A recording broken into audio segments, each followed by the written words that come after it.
Welcome, I'm Paul, this is Dave. Today I have 14 Glitch in the Matrix and paranormal stories for you. Let's get to it. Case file number 2918, written by Pipa Savoedas, The Purgatory Train. I'm from Rio, Brazil, and I was on the subway, going from São Conrado to Jardim Oxinico. For context, anyone who rides the metro here knows that stretch is probably the longest one on Line 4. The distance takes approximately 5 minutes to cover. It was a Sunday, and there were maybe 6 other people in my car. We went into the tunnel, and as usual, it was taking a while. 5 minutes go by, then 10, 15. I started thinking it was weird, because by that point, we should have been out of the tunnel and riding above ground. That part has an insane ocean view, by the way. I looked back, and this older lady, clearly nervous, said, "Wow, it's taking a while, isn't it?" I agreed. I looked around. The other passengers were already standing, peeking through the doors to try and see something. I decided to time it on my phone. Another 5-6 minutes pass. A young woman started to panic. The thing is, the train was flying like crazy fast, but we never arrived. And the feeling in the air wasn't the usual, "Oh great, a delay," kind of annoyance. It was something else, something strange. I remember thinking, wait, did we die? Is this some kind of limbo or purgatory? Because there's no way. My heart was racing. The girl on the bench started crying. The older man near the door pressed the emergency intercom button, but there was no response at all. Then suddenly, a light at the end of the tunnel. Everyone looked at each other like, what the actual hell just happened? The train pulled into the station and everyone just started laughing. In my head, I called us the Jokers. I'd been through scary stuff before, real life-threatening situations, but nothing, absolutely nothing, has ever matched that feeling. Still can't explain what the hell happened, but I'm pretty sure it was some kind of collective hysteria. We've had plenty of stories where odd things happen to someone in the configuration of time, like many stories involving trains too, where it seems like it loops around or it takes too long to get somewhere.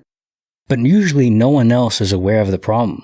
But this one, the whole train was, so that makes it very special. If there's a localized phenomena that sometimes happens that is just so small it only affects one person or like 1 or 2 people in a very small confined area, this one was clearly much larger. A bigger pocket of anomaly, if you will. Also, I like how this literally culminates to seeing the light at the end of the tunnel. You finally got there. Case file number 2919, written by Iord Satan. Lavender hat, twice seen. This was back in my teens, when we were up visiting my mom's high school best friend one winter. In the town my family is originally from. Our 2 families decided to go for a walk. There was like 2 feet of snow everywhere. So we headed for a nature area where snow blew its paths and had a field for people to walk dogs, etc. There were 4 of us kids, my brother and me, and mom's best friend's daughter and her little brother, same ages, roughly, 15 and 13. While our parents walked a 3-mile loop, we decided to build a snow fort in the middle of the field that had 2 feet of pristine snow in it still. The field was rectangular, with a path cut around it, with clumps of brush blocking your view from the center dotting around the perimeter for maybe 60% of the perimeter. This field was sort of the beginning area of a bunch of loop paths, like the one our parents were walking, all coming off the perimeter paths. But we kept seeing people teleport across the field. Like we'd see a couple and their dog walking alongside A, disappear behind a bush right before rounding the corner into sides B, and seconds later, they'd come out from behind the bushes at the far edge of side C, rounding the corner into D, about 1,000 feet away. This happened a couple of times, and weirded us out enough that we just stopped our fort building and were just sitting on our small mound of snow watching everyone. We saw maybe 6 or so instances of this happen before that one really freaked us out. One group doubled. We were watching a couple walking their dog going around a corner, waiting to see where they'd come out, but they came out on the adjacent side as expected, which was all well and good until my brother tapped me on the shoulder and pointed behind us.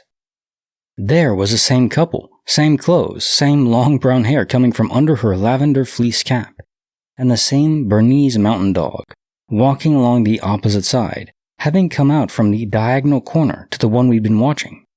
We were absolutely freaked out by that one. We decided to bail, and started trudging our way through the snow.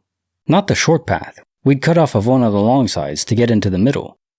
We opted to trudge through the long way to come out straight back at the exit to the parking lot, so as to avoid walking any of the weird paths lest we get caught up in them too.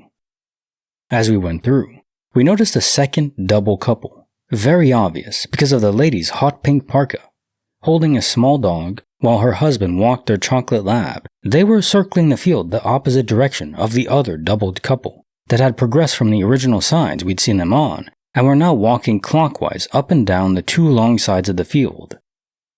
As we were coming out to the edge of the field, we stopped for a second to look back to see what happened when the doppelgangers met. We couldn't see the closer set, on the long side we were on, because of the bushes, but we could see the two sets on the far side about to meet, with a clump of bushes between them. They went behind the bushes, and neither came out the other side. We waited, maybe 5 minutes. No one came out. Cool, maybe they both exited onto one of the loop paths? My friend didn't think there was one behind the bush, and this was a park she went to regularly. We popped out onto the path, expecting to see their doppelgangers about to round the corner we were now at, and nothing. The couple walking towards us would have had to pass about 5 feet behind us to get to the exit to the parking lot, so we hadn't missed them. We decided to look for ourselves and walked up that long side to the bushes they had disappeared behind. No trail, no footprints, bleeding into the woods, still perfectly fresh snow there. We decided to get the fluck out of there and walked back to the cars and waited there for our parents. I don't even know what to make of this story. This seems like a nexus point where convergence happens. Like, they talk about ley lines. Perhaps there's areas of the planet, or maybe space-time, but it follows the planet because we're always moving through space-time. You know, the planet's orbiting the sun is orbiting the galaxy, even the galaxy itself is moving. So the precise space-time coordinates we're in are always changing, never static, and we're never in the same one again. So if there are anomalies, they have to be configured by the planet itself. Maybe the gravity of the planet itself is what distorts it. I mean, we know that gravity can distort completely, even shred space-time via black holes. Now, the planet is nowhere near as powerful as that, the gravity of it, but it still is enough to affect things, obviously. Literally curve the path of objects. Here's a kicker, not just in space-time. So even time can be affected. Are we talking about time looping back on itself like a Mobius strip in this specific spot? I wonder if you ever go back, would it happen again, and did anyone else notice? Now for the question of the day. I really like this. I think it's a good way to get to know each other, and especially for me to basically reveal a bit more about myself. So questions, but also I want to give my own answer to it. What state do you live in now, and do you like it there? Where do you want to live permanently? Have you always lived in the same spot? Because right now I'm in North Carolina, but I'm from Canada, Montreal specifically, and growing up I moved so many times, like dozens of times, following my dad for different jobs and stuff, and so I've always had that nomadic edge, just by nature of how I was brought up, and it kind of spilled over into my adult life, where I've had many roommates and lived around places. I didn't move that far, mostly in Montreal and surrounding areas, suburbs, but from coming here, I went to Florida, in the US, and then finally to North Carolina. But it's not where I want to stop. I want to go to New Hampshire most likely. Maybe even Alaska, or maybe Wyoming, or somewhere where you can get, well, obviously a lot of freedom, but also very private land. Quiet. Peace and quiet is my ultimate goal. Pretty much. And snow. Yeah. Peace and quiet, snow, good food. That's all I need. Case file number 2920, written by Aniana, The Grateful Fridge. I've had several eerie encounters in my life, but I like to proffer this light one of the most positive ones I experienced. We had a farm and I was having a very bad day. The goats had gotten out, my schedule was off. I had to drive an hour each way to get groceries and lots of things I needed were out of stock. It was just one thing after the other and I was just not having it. Our fridge wasn't leveled, so whenever I put groceries away, I had to prop it open with a shoe or the door would close. But you know how people get when they're frustrated and pissy? I didn't want to get the shoe to prop the fridge open. So the fridge door kept closing on me, and I was just getting increasingly angry. Then, for no apparent reason at all, the door gently opened wide and stayed open. I finished putting the groceries away and stepped back. The door gently closed. I said, "Thank you," out loud just in case, and went on with my day. A very cute, small story, and you're very smart to thank it, because you never know what force is at play. It's like when I use ChatGPT or any AI, I always say thank you and please. Just remember your manners. I mean, maybe when the AI, AGI, full sentience comes around, they'll remember people who thanked them and were polite and others who were very rude. Who knows? Case file number 2921, written by Shimmy Hay, A Copper Promise. One of my favorite aunts died at 94, leaving my elderly dad a much-needed sum of money for his care.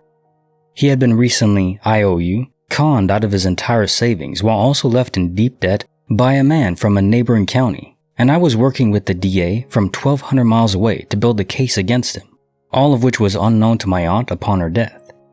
I had POA for my dad by then, and was at the bank on a Saturday morning to collect the inheritance check. Myself and the manager were the only people there, so she directed me to the only desk in the lobby rather than her office. After sharing with her the circumstances that had brought me there and finalizing the paperwork, she left to process a cashier's check in another area. Before putting away my aunt's death certificate, I placed my palm on it, whispering a prayer of gratitude to her for her generously providing for my dad. At that moment, out of the corner of my left eye, I saw movement. A coin was rolling across the carpet floor and spun to a stop 4 feet from my direct left. Stunned, I got up and retrieved it, looking around for the source. It came from the direction of the floor-to-ceiling lobby window, brightly lit by the sun. No one was around, inside or out. I had goosebumps. When the manager came back, I told her what had just happened, showed her the penny, and asked if she had any possible explanation. She told me no change was kept in that area of the bank. It had been cleaned the night before, and I was the only customer so far. I half-jokingly said, "Well, it's definitely my aunt then, letting me know it's going to be okay." The manager came around the desk and gave me a heartfelt hug. The con man was successfully convicted for fraud, elder abuse, etc., and sent to prison with a max sentence.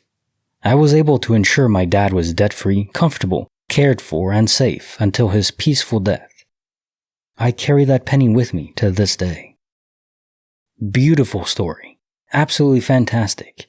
Most likely the spirit of your aunt didn't conjure the penny, but just took it from somewhere in the bank and, rolled it out there so you could get the sign. People who abuse the elderly or scam them, God, if there is a hell, and 7 layers or 20 layers, however many layers there are, those belong really deep down, those people. God, there's actually a movie, I think it's The Beekeeper with Jason Statham. Basically deals with this, someone scams the elderly. I think she dies or something. Maybe from depression from having been scammed. And he just goes on a rampage, taking them all out. It's fantastic. It's not a high-class, intellectual movie, but it's just good fun. Makes you feel very satisfied. Case file number 2922, written by Vishla, The Song Beyond the Mountains. I went to Tajikistan in 2019 to meet my new colleagues and learn the area I was to be working in. I was greeted by my employer and a few of my new colleagues at the airport, and they took me to an apartment complex where everyone was housed. Every building was dull and dusty on the outside. Upon entering, I could see hallways with tile flooring and metal staircases leading to each apartment. The apartments had heavy metal doors. I couldn't decide if I felt safe because everything looked secure or uneasy because why did everything need to be so secure? We walked up to the 3rd floor and entered the door on that landing. As I walked in, I was shocked. The floor was covered in immaculately detailed rugs, beautiful wallpaper covered in sparkling gold, plum and emerald colored designs, massive crystal chandeliers, and beautiful antique furniture. It felt like I had just walked into an underground palace. There were 2 women that took my things, showed me to my room, and offered me tea, cake, and a variety of snacks. Everyone was so kind and welcoming. It was around 6 p.m., and the woman had prepared dinner for everyone. I was the only female in the group of colleagues. We were ushered into the dining room that had a long table close to the floor and surrounded by big, beautiful floor pillows. We ate, laughed, and had a good conversation. Come bedtime, one of the ladies brought towels and toiletries to my room and let me get settled in. She told me to lock my door, which I would have done regardless. The doors to the rooms were also a heavy metal door with large sliding locks on them. After I freshened up, I got into my pajamas and I got into bed to call my husband. We talked for about an hour before I started falling asleep. I woke up in the middle of the night with my phone in my hand. I could hear someone singing. I didn't understand the words, but it sounded sad. Made my hair stand up on end. It sounded far away. I got out of bed to look out the window. In the distance was a mountain range with faint lighting behind it, as if the moon was setting behind it. The singing was coming from the mountains. It was both beautiful and eerily terrifying. I lost track of time, not even sure how long I was standing at the window. I asked about it the next morning at breakfast, and everyone just kind of looked at each other. Never gave me an explanation. They just said some things here are ancient. I'll never forget that experience. Okay, that line. Things are ancient here. Creepy as hell, even though the song, not necessarily creepy, but just there are ancient things. It's like, it's like you went into an Elden Ring game mode. Case file number 2923, written by WildShow4457.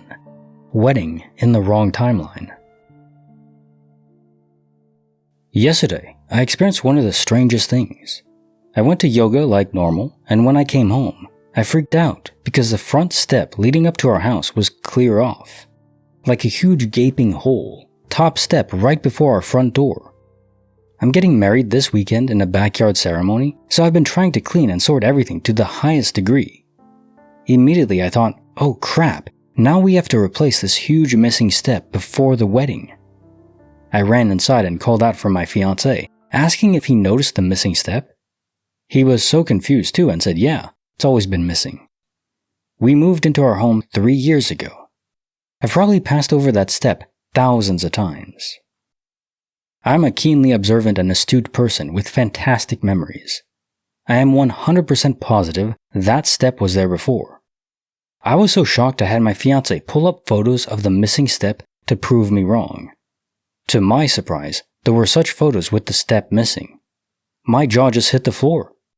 This coincides with another strange event yesterday, where I was looking for candlesticks I needed for our wedding. I am positive they came in 2 separate boxes. Then when I went to pick them out and organize everything, the candlesticks all consolidated into one box. I literally was looking at the 2 separate boxes the day before.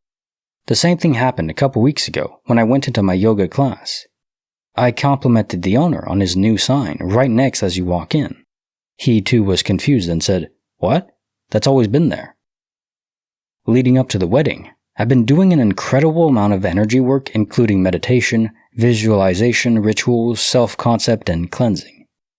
I also had a huge tower moment with my family last week, cutting them off after they crossed hard boundaries for me. Something I've never been able to do before. As a result, I changed phone numbers because they decided to kick me off the family plan without warning, which is fine. Still, it's all pointing to some kind of timeline jump. I don't know, the missing step was absolutely crazy to me. I've also been seeing repeated numbers just constantly. I feel like somehow the energy behind our wedding is rapidly magnetizing new events and timelines. It feels palpable to me right now, as a sensitive person. Do these instances seem like a jump? I've never experienced anything like this before, and I'm in my 30s. Case file number 2924, written by The Beach Mystic. 3 glitches of a restless soul. The scratch from a dream. A few years ago, 2022, I had a vivid dream where I was inside a tall, old building. The ceiling and roof were crumbling, and chunks of debris were falling down around me. In the dream, a piece hit my foot, and when I woke up, I had an actual small scratch in that exact spot. There was nothing near my bed or tangled in my blankets that could have caused it. I searched everywhere for an explanation but couldn't find one. I took a picture of it as if it would prove something then. As the fuzziness of the dream faded, I realized how silly that seems. Still, I felt like something from the dream had crossed over into real life in the form of the scratch on my foot. The night that stayed at 2 a.m. A few weeks ago, July 2025, while I was sick, I was having one of those restless nights. I woke up at 2 a.m. and put on the fantastic Kinetic Symphony glitches to help me drift back to sleep. Half awake, I would listen as multiple stories played. I checked the time and it was only 2:02. Listened to a few more stories and 2:04. Then those stories and times repeated, and every time I checked the clock it was between 2:02 and 2:04. It felt like I was stuck in a loop of 2 different times running at 2 different speeds. Eventually, I fell more deeply to sleep and awoke at 5 a.m. with the stories completed, but the whole thing left me feeling like time had glitched. The disappearing card trick. Today, August 2025, at Costco, I had my credit card and membership card in my hand. One card serves purposes. I scanned the card at the entrance and kept it in my hand, while using my other hand to dig in my purse for a coupon. My plan was to wrap the coupon around the card so I wouldn't forget to use it, then put it in my wallet. I learned from past experience not to leave the card in my pocket or elsewhere. I went to put the coupon in my right hand around my card in my left hand, and the card was gone. I had only taken a few steps from where I scanned it. I searched the floor, all around the area, my pockets, even emptied my purse twice. Nothing. I went to the front desk in case someone had turned it in, with no luck. They suggested I check the office area, so I walked over, thinking about how strange it was that it vanished so quickly. The moment I started to explain to the person at the counter that my card had disappeared, it suddenly fell out of the air right in front of me, as if it was falling from my hand. The staff glanced at it like I must have just dropped it, but I hadn't been holding it. Somehow it vanished from my hand in one area and reappeared falling from my hand in another, right when I needed it. It was almost like the universe decided to give it back before things got complicated. That first story made me think of the scene in The Matrix, the first Matrix, where Neo first plugs in and he has to make the jump across the buildings. Of course, he fails the first time and crashes down into the pavement down below, and that injures him in The Matrix, and then when he comes back out, he's injured in real life too, and Morpheus says, "The brain makes it real." Maybe something like that can happen to us too, I wonder. If a dream is powerful enough, vivid enough, maybe the brain, on some layer, believes it's real and manifests at least some inflammation in an area. Maybe it wasn't a full-on cut, but just enough where the cells could coalesce and cause inflammation. Something like that. Which would also explain why it would fade pretty quickly after. And yeah, the card coming back, the classic DOP and reappearance. Classic glitch. Love to see it, and at least it was quick on your end. Case file number 2925, written by Hamburger James. Moonlight on the Battlefield Road. Years ago, I worked a late shift at a hospital, 4 p.m. to midnight. My nightly drive home led me through back roads of fields and woods, which often had low-hanging fog, particularly in early spring. I lived in a small town that has a lot of Civil War history. Ghost stories were so popular that area historians would do moonlight ghost walks where they searched for signs of restless spirits roaming the battlefield.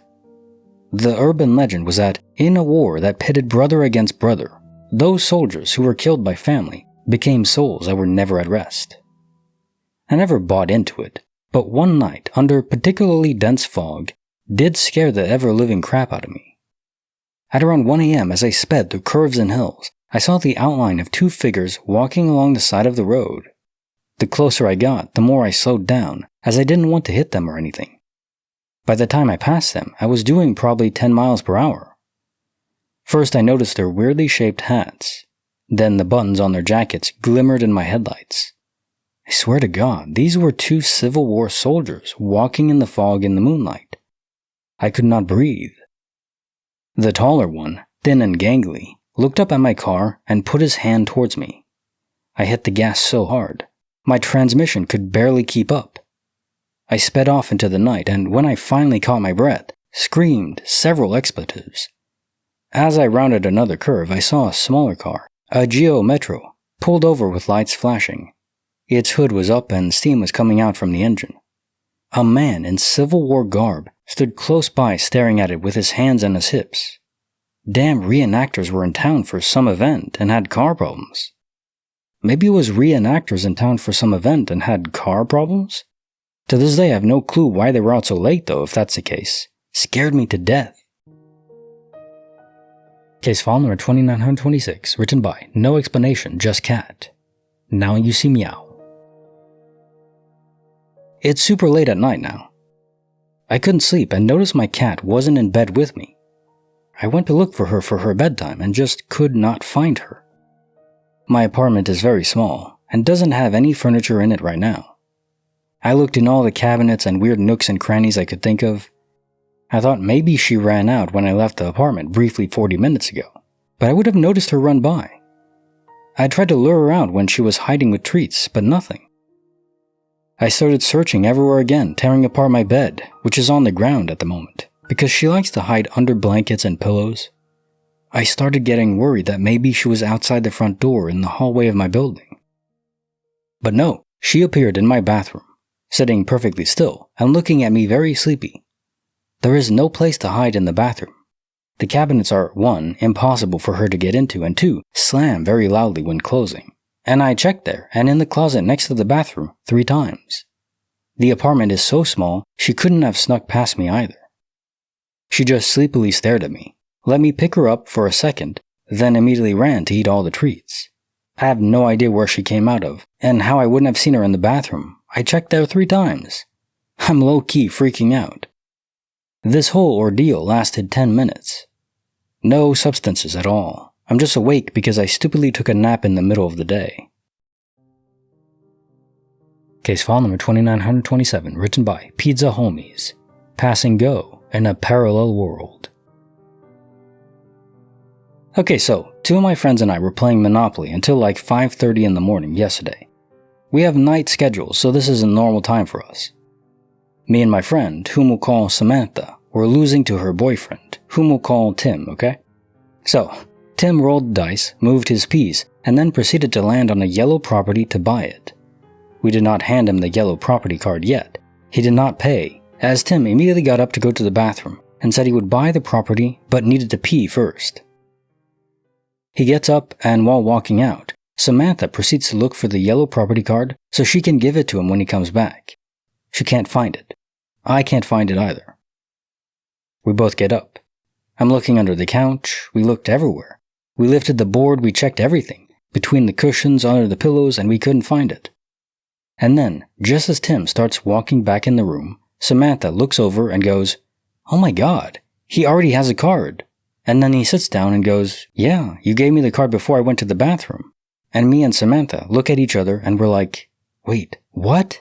She didn't give you that card yet. We've been sitting here looking for it." He then gave us the money for the property, as he knew he still needed to pay for it. Samantha and I looked at each other, and our eyes widened, and we were both like, "What the fuck just happened? We know for a fact we did not give you that card yet." Tim swears up and down that we gave him that card before he went to the bathroom, and Samantha and I swear up and down that we know we didn't give him that card, which we indeed got the money for after he came back, so he was not trying to cheat in any way either. I looked at Samantha and said, "Girl, we just jumped timelines, because there's no way this just happened. What do you guys think? Do you think we could have jumped?" Again, being up until 5 a.m. is normal for all of us, so sleep deprivation was not a factor. Well, I don't know about a converging timeline or a jump over quantum immortality in this one. Catalyst of Monopoly would be funny. What would happen if it was Risk, though? You know, I kind of just want to play a board game now. Haven't in a while. Case file number 2928, written by Bay Guevara. Eyes wide in the dark. My ex and I lived in a remote part of northern Nevada. The house was literally in the middle of a field and our neighbors were far away. He worked nights, and I never liked how dark and quiet it was. One night when he was working, I fell asleep and had a dream about him. In the dream, he was standing on the edge of a cliff, like the Grand Canyon, looking out at the view. I tried many times to get his attention, but he wouldn't acknowledge me. He was just staring straight ahead. After ignoring me for a while, he abruptly turned to me and grabbed the outside of my arms firmly. His face looked panicked and he said, "Bay, there's somebody in the house." Like in the movies, my eyes shot open and I woke up with my blood running cold. I lay in bed silently, listening for any sound. I was even more terrified when the dog woke up almost immediately, started barking, and ran out his door into the yard. What did he hear? I never saw or heard anything at a place. I couldn't see anything outside in the dark. The dog came back in and fell asleep. I stayed up the rest of the night, totally creeped out. Case file number 2929, written by Gen452, The Man Who Couldn't Die. When I was 13 or 14 years old, some older boys threw rocks from a demolition site at me and my friend. One rock hit me in the face and knocked me down. I started bleeding profusely on the sidewalk, and my friend was freaking out. We have not had cell phones since the 1990s and weren't near a payphone. An older man in his 50s or 60s stopped in a pickup truck and asked us to get in. My friend was like, "Oh my god," but I said, "No, let's get in, it's fine." This older man felt really trustworthy, but I didn't know why. My friend got in with me and he drove us straight to the hospital. The hospital took his name, my friend's, and mine when we got to the ER, and the man pieced out. I had problems from the injury for 2 to 3 years, but I'm fine now, other than a small dent in my skull. My mom told me I should look him up in the phone book and try to call him to thank him. There was exactly one name that matched his. It was an unusual name. I called it. The woman who picked up told me he had died 6 months earlier, but his physical description matched what both my friend and I recalled.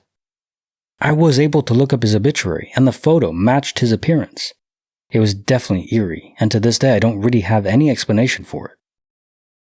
Okay, so we know about spirits. Those are pretty commonplace, so to say, but in this case, if it was a spirit, was the spirit able to drive the truck, the physical truck, and interact with the matter and everything and actually drive it physically? Or did he conjure the truck as well?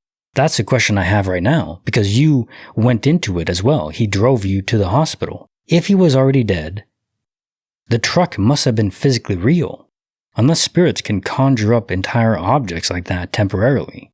I don't know which answer I want to be true or not. Case file number 2930, written by Altruistic Red. White Robe, Golden Stream. The day after my dad died, I laid down and took a long nap. I was exhausted from the visitors and the questions and the reminders that he was gone, so I just wanted to escape for a while. During that nap, I dreamt a strange dream. I was back in the hospital again, and I saw my dad surrounded by doctors and hooked up to all kinds of wires and IVs. I cried and told them to leave him alone, and that he had suffered enough, but my dad told me not to cry, and it was then that I noticed they were actually removing the wires and IVs from him. He stood up, which was something he hadn't done in a long time, and asked me to walk with him. He was wearing a long white robe, and together we walked through a beautiful place next to a stream. I was telling him about how we had seen the Avengers recently, and how his favorite superhero, the Hulk, had been in it. I laughed as I explained the scene where Hulk slams Loki around like a rag doll and said, "Oh my god, that would have been your favorite part. You would have died laughing." My dad said, "Poor choice of words," but he was smiling. I said, "Yeah, true. Sorry, Dad." His smile went away, and then he looked at me seriously and said, "It's alright. You know, I didn't really want to die." And then I woke up. I had tears streaming down my face, and to this day I've never had another dream like that again. I've always been skeptical of the unknown, but sometimes I wonder if he was saying goodbye to me in the only way he could. I still miss him every day of my life. If I could have just one more dream with him, I would be so happy. Case file number 2931, written by Arcturus17. When the Dead Watch Over Us. A few years ago, I was on holiday in Malta with my family. My parents are Maltese, and I have a ton of cousins and family living there.